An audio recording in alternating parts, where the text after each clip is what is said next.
Yo le bon Annyeong, j'espère que vous allez bien. Oui, je sais, ça fait 2 semaines que j'ai pas fait de vidéo, mais j'avais une bonne raison. Eh bien, dans cette vidéo, je vais vous expliquer cette raison tout simplement. En fait, depuis 2 semaines, j'ai repris les cours de coréen. Vous allez me dire, bon, tu reprends les cours de coréen, mais pourquoi pas de vidéo? Ceux qui me connaissent ou ceux qui me suivent depuis assez longtemps savent qu'il y a énormément de projets en cours. Il y a notamment la refonte du site de kfmstore.com. Il y a également la création d'un site internet, d'un jeu autour de la K-pop, K-pop Blind Test. Et puis également 2-3 projets à gauche, à droite qui doivent être menés à bien. Et donc, avec ces cours de coréen qui se passent le matin, ils commencent à 10 h mes cours de coréen, eh bien je n'ai absolument pas le temps en fait de faire de vidéos YouTube. Moi je suis pas youtubeur professionnel, je fais ça juste pour la passion, juste pour partager un petit peu ce que je vis à Séoul pour faire gagner 2-3 choses. Mais vraiment YouTube c'est pas mon métier. J'ai d'autres choses à côté qui me permettent de vivre et j'ai d'autres choses que j'aimerais faire grossir plutôt que YouTube. Et puis en plus je dois m'occuper de ma magnifique chérie. Vous imaginez bien qu'entre une vidéo YouTube et passer du temps avec ma chérie, je préfère passer du temps avec ma chérie. Mais bon, je ne vous oublie pas, à partir de cette semaine les vidéos vont reprendre petit à petit, que ce soit les cours de coréen, que ce soit les vidéos unboxing ou que ce soit les vidéos un peu autour de ma vie, ça va reprendre, ne vous inquiétez pas. Alors pour ceux qui me suivent depuis pas mal de temps savent que j'avais pris des cours de coréen il y a environ 2 ans dans un institut de langue, mais vu que j'avais pas de chaîne YouTube, eh bien j'avais pas fait de vidéo par rapport à ça. J'avais pas montré qu'est-ce qu'une institut de langue, qu'est-ce qu'on y fait, quelles sont les activités. Et bien vu que maintenant j'en ai une, vous êtes là maintenant à regarder ma vidéo, eh bien je voulais partager ça avec vous. Donc aujourd'hui je vous fais juste une petite présentation rapide de mon école qui s'appelle Rolling Korea. Je vais vous présenter un petit peu l'emploi du temps, je vais vous présenter avec quoi on travaille, je vais vous présenter peut-être les petites activités qu'il y aura à côté. Et dans d'autres vidéos, soit je vous présenterai ces activités-là à côté des cours de coréen, soit une petite vidéo de présentation de l'école. Enfin bref, je dois encore un peu réfléchir à ça. Mais en tout cas, aujourd'hui, c'est juste la présentation de mon école. Donc comme je le disais, mon école s'appelle Rolling Korea. Elle se situe à Hongdae, donc juste à côté de chez moi et dans le quartier populaire des jeunes. Hongdae, vous connaissez, c'est là où il y a tous les clubs, c'est là où il y a tous les bars, c'est là où il y a tous les cafés. Bon, les cafés, il y en a aussi un peu partout à Séoul. Mais bon, la localisation est parfaite. Hongdae, c'est vraiment l'endroit, vous terminez vos cours, vous pouvez aller boire un café, vous pouvez ensuite aller manger, vous pouvez ensuite aller faire la fête. Bon, moi, vu que j'ai pas du tout de temps et que j'ai une chérie, eh bien, je n'ai pas le temps de faire la fête. Mais vraiment, dans ce genre d'institut, c'est ce qu'il faut. Vous vous faites des amis dans la classe, et puis juste après les cours, parce que quand même, à apprendre le coréen, ça vous donne une tête comme ça, eh bien, vous allez vous détendre dans un petit café, dans un petit endroit où vous allez jouer à des jeux, dans un PC bang, dans un cinéma, enfin bref, beaucoup d'activités à Hongdae. Cette école propose des cours de coréen du lundi au vendredi, sauf le mercredi, donc lundi, mardi, jeudi, vendredi, de 10 h du matin à 13 h, donc 3 heures de cours par jour. Il y a tous les niveaux, vous pouvez arriver à apprendre l'alphabet où vous avez déjà un niveau et il y aura des classes quoi qu'il arrive pour votre niveau. Les profs sont cool, elles sont là, salut, ça va, t'as fait quoi? En plus, vu que c'est une institut de langue assez petite, vu que c'est assez familial, vous allez vraiment connaître tout le monde à l'intérieur, que ce soit la personne qui s'occupe de l'information, que ce soit même le patron de l'institut de langue, ils vont toujours vous demander comment vous allez, est-ce que vous avez passé une bonne journée, et si vous avez mal ou si vous êtes malade, eh bien ils vont être là pour vous aider, pour vous orienter et vous donner un petit coup de main. Donc ça c'est plutôt cool, je sais qu'il y a des gros instituts de langue qui font pas ça. Moi par exemple j'étais à la YBM, ma prof était parfaite, ça c'est clair, ma prof était parfaite, mais à part ma prof on connaissait personne, c'est à dire que vous allez pas connaître la personne de l'accueil, et pourtant j'y ai passé des mois à YBM. Non, là c'est une petite école, il y a 2-3 classes, mais au moins vous connaissez tout le monde, et ça c'est un bon point. Ensuite au niveau des livres utilisés, eh bien on utilise simplement le livre d'apprentissage de la Sogang University, donc la Sogang Université, l'université de Sogang qui imprime ses propres bouquins, et l'institut de langue les achète pour pouvoir l'utiliser dans ses cours. Donc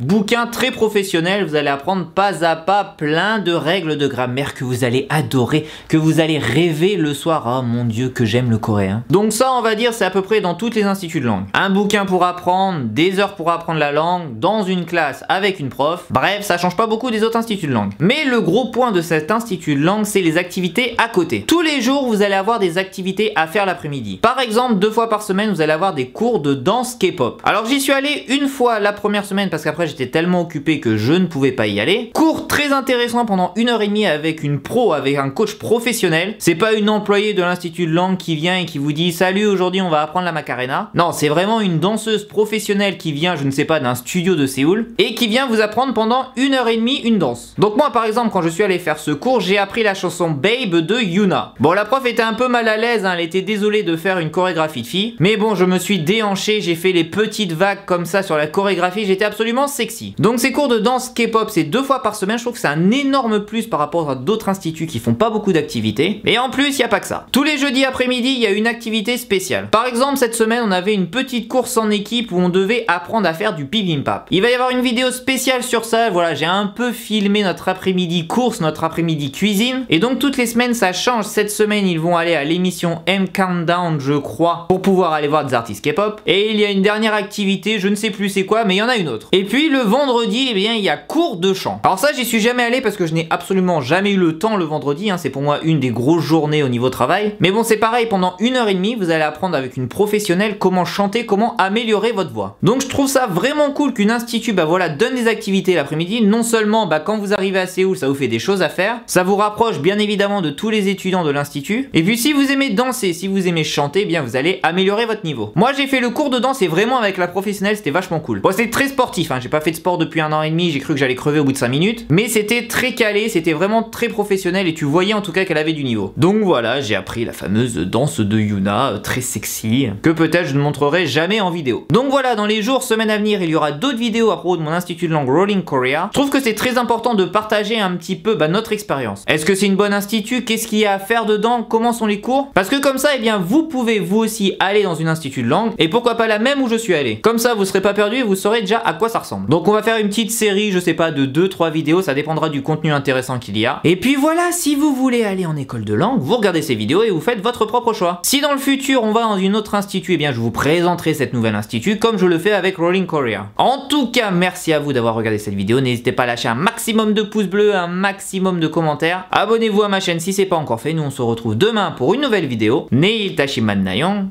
Annyeong.